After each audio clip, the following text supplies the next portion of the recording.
TED Talk. Back with you today, talk about episode 7 of X-Men 97.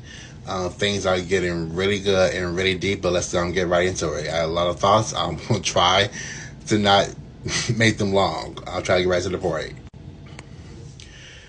We start off with Gambit's funeral, and I was really hoping that this episode would be like them trying to reverse what happened in Genosha, but it appears that they're just going to be moving forward. Now, we still got 3 episodes left. They may still try to do that, I'm hoping, because I like Gambit, and he really, that's why I like this show, series, giving everyone a time to shine. And I really hope we can get Gambit back. But for the sake of storytelling, I can understand if they chose not to, but I'm hoping. Now, let's talk about Ms. Roll for a minute, because she was on Demon Time, understandably so, and she wants answers, she wants revenge. And given what's, not just 97, but you go into the original show, everything that the mutants have been through, who's to say that they can't relate to how Rogue is feeling?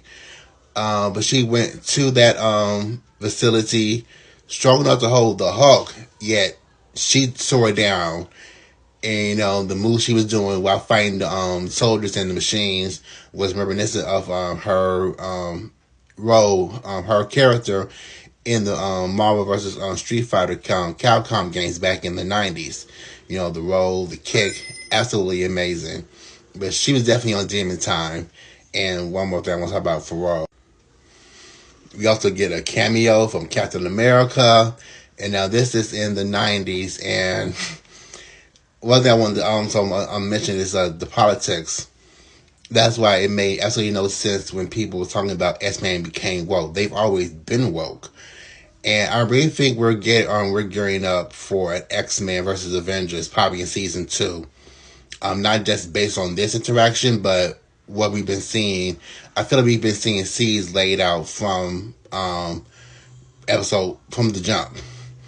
But yeah, we see Captain America, and he doesn't, like, he's sympathetic, but he can't really cross that line because Rogue called him a cop. And the thing is, Captain has been, I won't say anti-government, but he's still up for what's right, even amidst opposing the government. Look at the comics on Civil War. The comics, not the movie. The comics on Civil War. So, he wants to do it the right way as to not, add on to what's already happening. So, like, the politics has always been something that's been like a driving force. And I also feeling this episode was really underlining a message about acceptance versus tolerance and with other characters.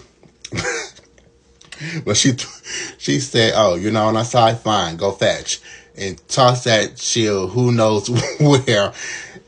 It was petty, but I was Team Rogue on this episode because, girl. Definitely also want to highlight this conversation between Beast and Trish. And again, we have this thing. We also saw it kind of with President Kelly and Cyclops. President Kelly not wanting to lean too heavily on being sympathetic towards the mutants because he can be voted out of office, and I feel he's trying to be objective, but when you have marginalized people who are being attacked, even when they create a space for themselves, are being attacked on all sides and no one is helping them, then, you feel how you feel. I mean, it's understandable. But this conversation between Beast and Trish, and, she had mentioned that, mutants had been taken to the streets, protesting, rioting. There was a Dr. Martin King quote about, protesting being the voice of the unheard. I always mispronounce that, but that's the quote. And the thing about Beast is, like, he was upset. Like, maybe us trying to get your tolerance was the problem in the first place. And the thing about Beast is, he is also an original X-Men, along with Scott and Jean. He's been there from the beginning. I feel, even more so than Scott, has tried to uphold the professor's ideals as far as, like, mutant-human cohabitation. And you go look back at the original show where he was thrown in jail. I forgot what it was for, but he was thrown in jail and they kind of break him out. And B said, no, I want me fleeing jail, escaping jail, just validates what they think about us. So he stayed in jail and, went to trial. I watched it so long, but I forget for what. But he did that not to placate anyone, but for his beliefs that he shared with Charles about, wanting to show people that he can be, that he's not just he's civil and all that stuff.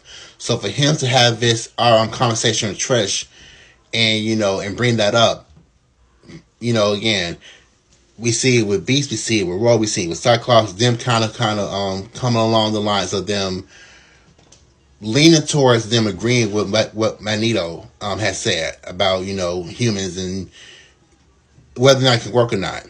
And like we see one of Leech's friends grieving, mourning him. And yeah, it's a really powerful conversation. And there's another conversation I want to talk about too. I can't find the picture, but the conversation between Jubilee and Roberto. And I believe Golden Mail did say that conversation was kind of reference to the post nightclub shooting.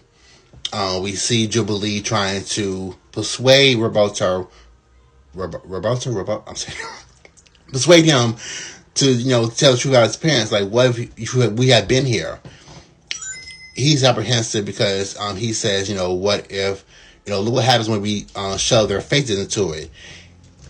As someone who is both black and queer, that was very powerful, also very triggering, because the right for us to exist is not shoving in anyone's faces. Everyone has the right to exist freely without persecution, which should not be without persecution or discrimination. The people of Genosha came to Genosha to have a life for themselves, to be away from people. They said, fine, you want us to be around here, so we go over here and just have our own lives then. And they've still massacred for just being in their own space. So, yeah, that was definitely very triggering. But it adds to the story of, what people of a marginalized group have to do to feel accepted in a world that doesn't want them.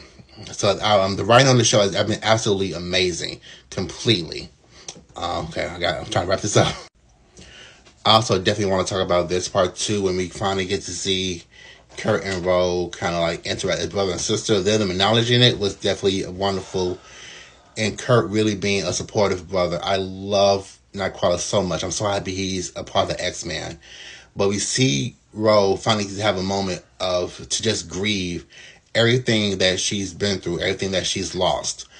And I love Kurt telling her that, and she blames herself for what happened to Gambit and Magneto, but Kurt tells her, you're not the reason for their deaths. You helped them to live. And we see him just, be a great brother and just be there for her. It was so beautiful.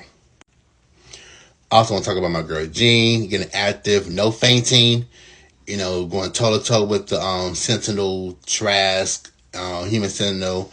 My girl got active, and it was good to see. Love it. And we find out the true villain is Bastion, and he's voiced by Theo. I forget his last name, but he's the voice of the character. And this person is like a human or like Sentinel. Bad news. Magneto's alive. I'm definitely curious to see where this goes in the next 3 episodes. He's been, behind the scenes this whole time planning meticulously.